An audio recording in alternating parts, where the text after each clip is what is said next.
Hey guys, Chantal's here. And in this video you are going to get a tutorial on how to do a 25mm number 8 buzz cut on this amazing gray hair. Of course, if you have a different color, that's no problem as well.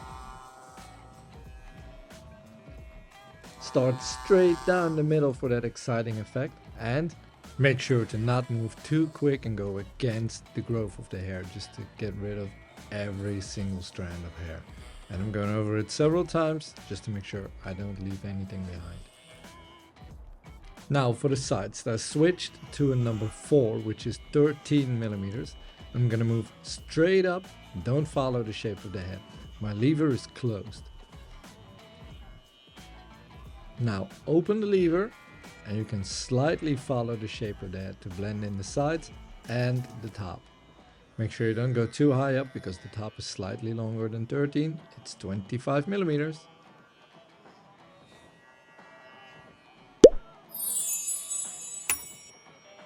And of course, repeat the same steps on the other side.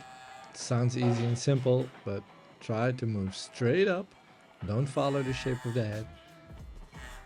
And when you're done with the length around the ears or the sideburns, make sure to pull the lever open, which leaves the hair slightly longer, and then you can follow the shape of the head slightly more. Don't go all the way over the top because the guard is shorter than the length you cut on top.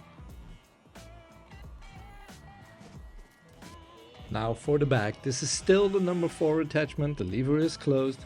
You're gonna go in and you make a C scoop, so you go straight in and then with a C motion out on the occipital bone. If you feel the back of the head, there's a little bone. You can feel it on your own head or on the head of the person you're cutting. And from there on, you're gonna scoop out. That way you're gonna blend those hairs slightly in already, which makes life so much easier further along the haircut. So scoop out in a C motion. Now for the sides, I really want to blend in the sides and the back very nicely. What I try to do is always follow a line from the temple area towards the occipital bone in the back, so it falls slightly down. And again, use that C motion to make blending super easy further along the haircut. Open the lever to get the hair a little longer and start to blend in that longer part on the crown area with the sides. The same as we did from the sideburns all the way up, but make sure you leave the crown area slightly longer. And remember, this is still the number 4 and you're going to repeat the steps on the other side as well.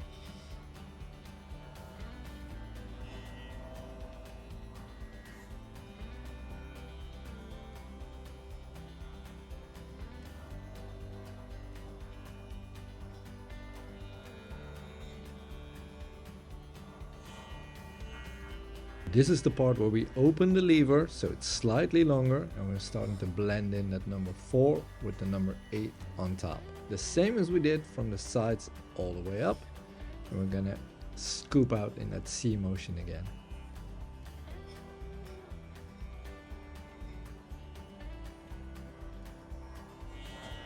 Now with that lever open, we're gonna do the same thing on the back. So from that occipital bone, we're gonna move almost straight up. No scooping out this time, we just want to connect the shorter to the longer hairs. As you can see, at the end I'm scooping out a little bit. Lever just to blend in the shorter and longer number 4 parts.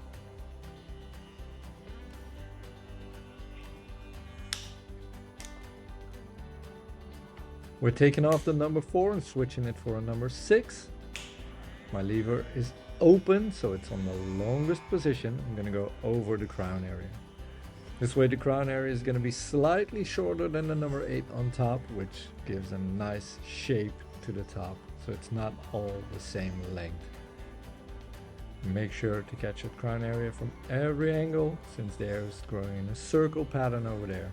You have to go from the front to the back, from the bottom up, and sideways or diagonally.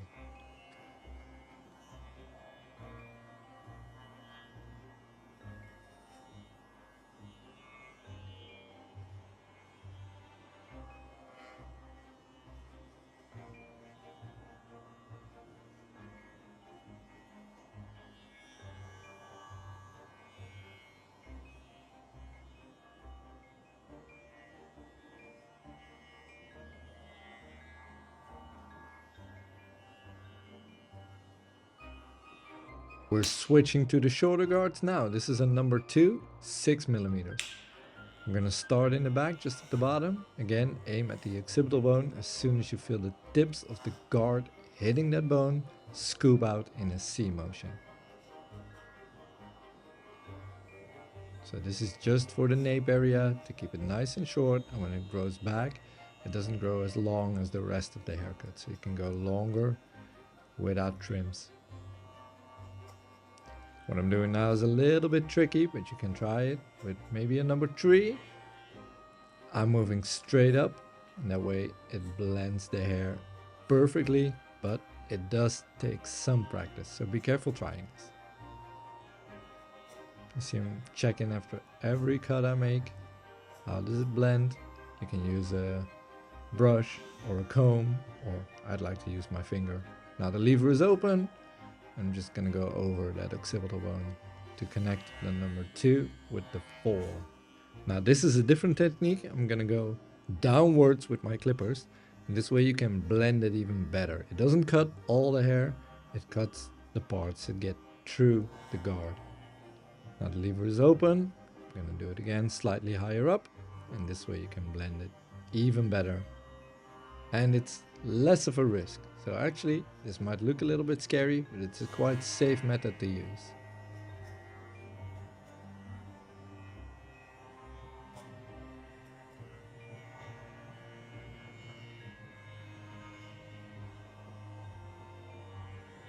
Now we're still going in with the number 2 on the sideburns.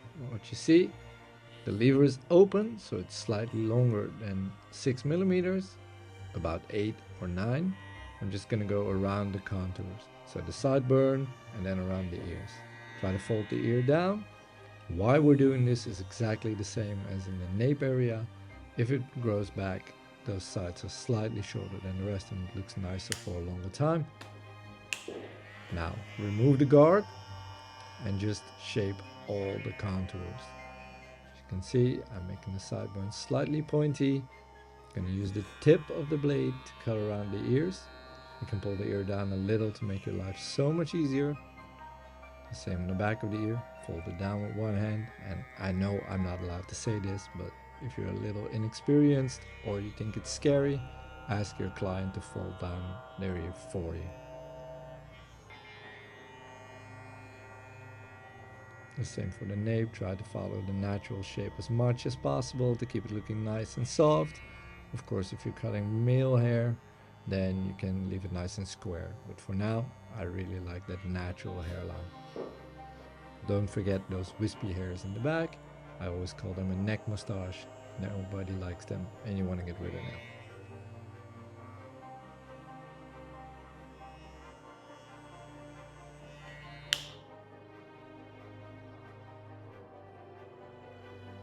Now for the final touches, just comb all the hair in the right direction and check the bangs. Sometimes there are some hairs hidden in between, and just carefully cut them off. I always like to keep the bangs nice and natural, so no harsh lines, nothing very short, and that way with some product, which we're going to do later on, you can style it so it looks very nice and textured.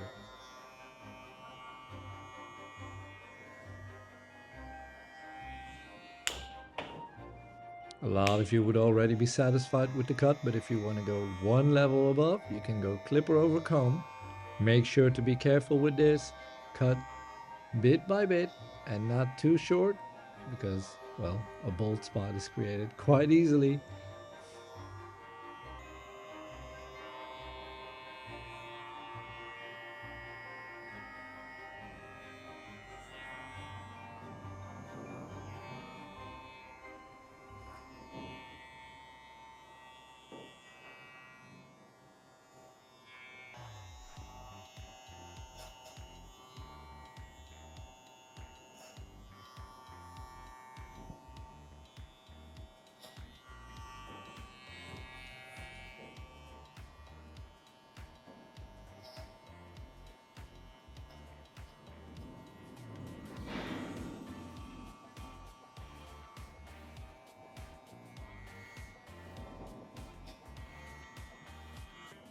Now the pièce de résistance, the crown area. I always like to do this freehand. Again, be very careful, but you can really shape this in so beautifully. Look at that concentration on my face.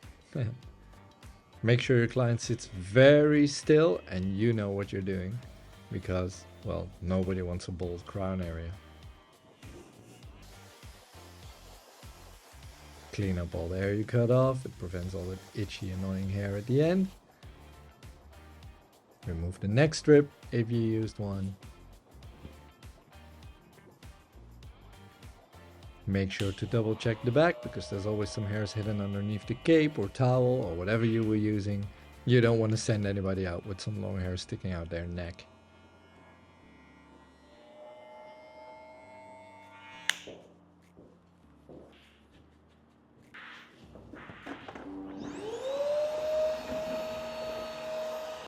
Hair that's 25 millimeters or number 8 still can use some styling. So I'm using a soft pomade, slightly wet look, and I'm just gonna rub it in all the way on top.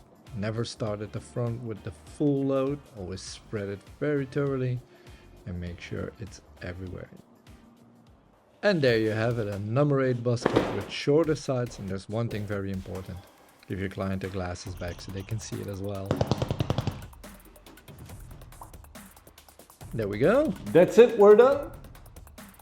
All fresh and clean again. Here's the before and the after. I tried to explain everything during the video. There's just one pair of clippers used. All guards are in there, and this is the way you can do this at home. Thank you for coming. Thank you guys for watching. Don't forget to hit all the buttons like every YouTuber says, and I'll see you and you in the next one.